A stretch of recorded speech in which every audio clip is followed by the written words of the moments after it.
because I need to minimize that turnover. And Sorry, yeah. yeah. Okay, no problem. Yeah, we got wrapped the things. So every Mother's Day, bouquet of flowers. Every Christmas, Christmas presents. I send to all my tenants. Okay. When it's their birthdays, I send them birthday gifts. Okay. And something goes wrong in the house, I fix it straight away. So, you know, I do things which other landlords don't do. Bouquet of flowers, because this lady of the house is really the key. Okay. And so I send Mother's Day gifts to all my tenants, and Christmas presents, and you know, birthday gifts, and you know, I have a timeshare at this house, this property in Virginia,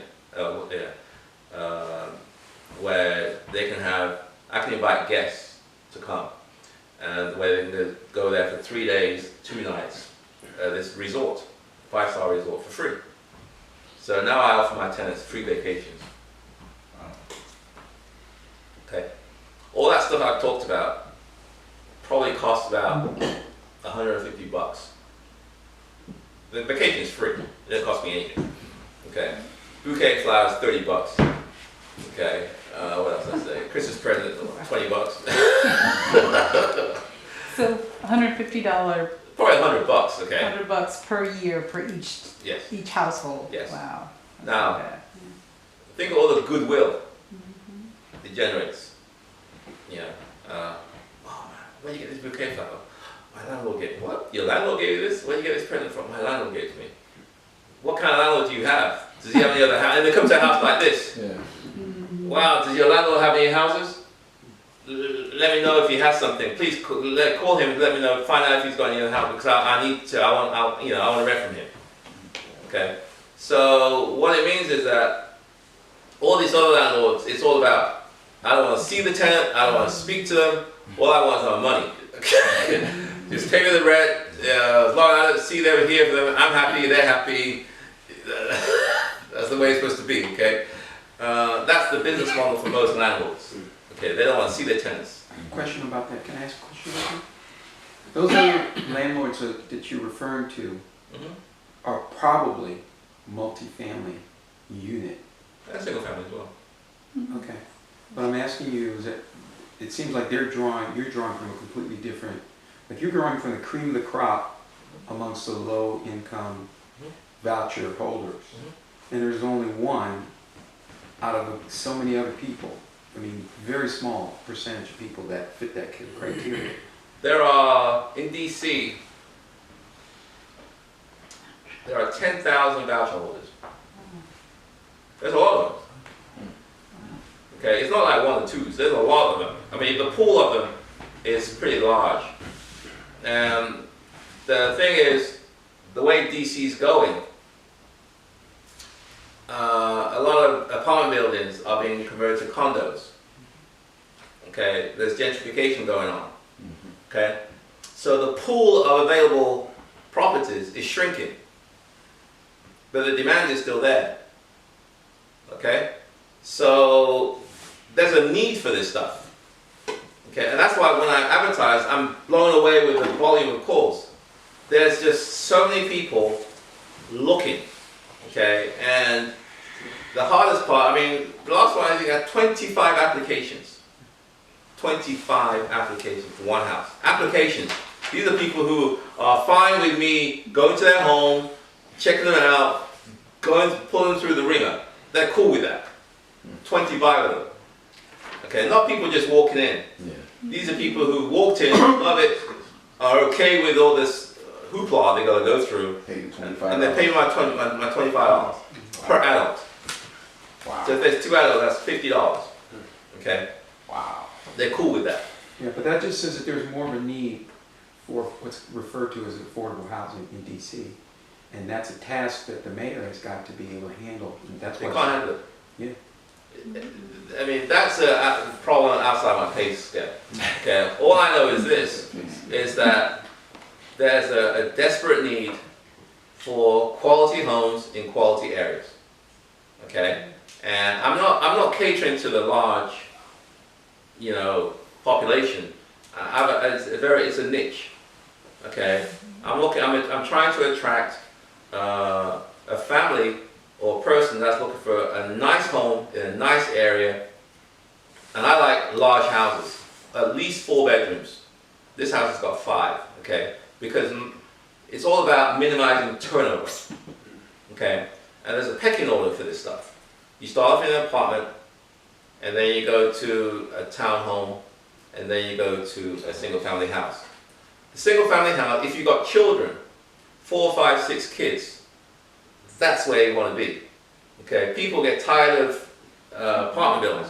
Okay, whereas people all around them, if you've got a large number of kids. Okay, so I know that my house is the end of that pecking order. Okay, and that's why when you get there, you're not going anywhere. That's how you get your 5, 10, 50. This strategy may not work in an apartment building. Because at some point, even though your house, the apartment is nice, you just run out of space. Okay, you just want more space for your kids to run around. You know what I mean? You want to move up to a house. Okay, and so that's what I'm saying is that my thing is to have no turnover. I want my tenants to be here at least 10 years, 15 years, 20 years is fine. And you can only get that in houses, in my opinion. Okay, that's why I don't see apartments as competition. They're not competition. Okay, because that's not the end of the chain.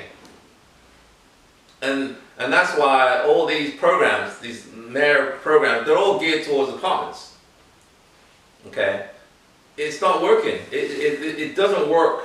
Well, I mean, it works, but it's not the end game. Because when you talk about 4 or 5 kids, it's okay if you're a single person or 1 kid.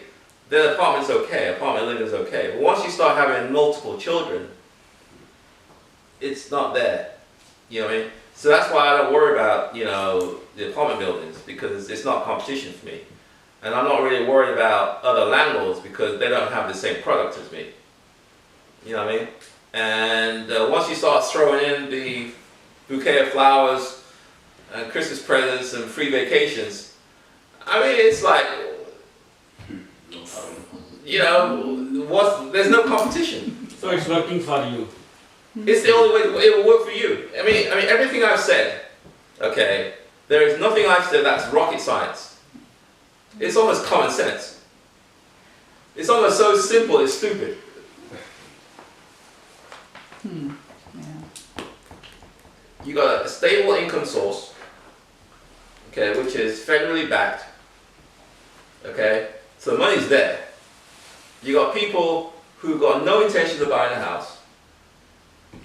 They're looking for a place that's nice, in a nice area, okay? They're looking for a place with a yard, rooms, and so on, okay? Their rent is $200, $300, $400, okay? So it's nothing relative to the bigger picture. This business model works on minimizing turnover, okay? Because each turnover is 3 months lost income, okay? So how do you minimize turnover? You make sure people are happy. So you do all those little things I've talked about to make them happy. So once they're happy, they're in a beautiful place, in a beautiful area, they're not going anywhere. And your income stream is federally backed. Okay? And you know what I'm saying? I mean, you can punch holes in this if you want to. Okay, the only variable is the quality of the tenant in your house, because this business model does not work if you can't screen. You got people who are going to trash your house. It falls apart. Okay, because you say I'm tired of this nonsense, this Section 8 nonsense. I'm tired of it. I don't care that the government's paying my rent. I'm just tired. I'm tired of these gangsters in my house. I'm tired of these shootings going on in my house. I'm tired of this drama. I'm tired. I want out. Okay. They're not paying utilities. That's important. You know. Let me tell you a story. I'll wrap this on this story. You'll never believe this one. I got a house in Brightwood. You know, Brightwood is northwest DC. Okay. Yeah. It's a corner house, like what you like. You know, it's it's a semi-detached on the corner. It's a corner unit. Okay, so it's got a yard it's on the corner. It's a 5-bedroom house. It's a big house. Okay. I have a tenant in there, and the rent there was about $2,500. Okay. And the tenant's portion of the rent is zero. She pays nothing, not even 1 cent. Okay. So this is crazy. She pays nothing. Okay. To get the voucher and to stay on the voucher program, all you have to do is once a year recertify. Okay, which means you go down to DC Housing, 1 hour, show them some documents, and you're done. Once a year, for 1 hour, that's it. Okay. So this lady, she gets a letter from DC Housing. It's time to recertify. So she didn't go. They sent another letter. She ignored the letter. They gave a final warning, you've got to come to the recertification. Otherwise you're going to be terminated from the program. She didn't go. So she was terminated from the program, which means that now she's now responsible for the $2,500. She's not paying zero. She sure hell no. Take my earnings. So I'm getting no money now, okay? Because that Section 8 income is stopped. So I have to file papers in landlord tenant court to get her out. Would you believe it? I evicted somebody whose rent was zero. Can you believe that? A 5-bedroom house in upper northwest.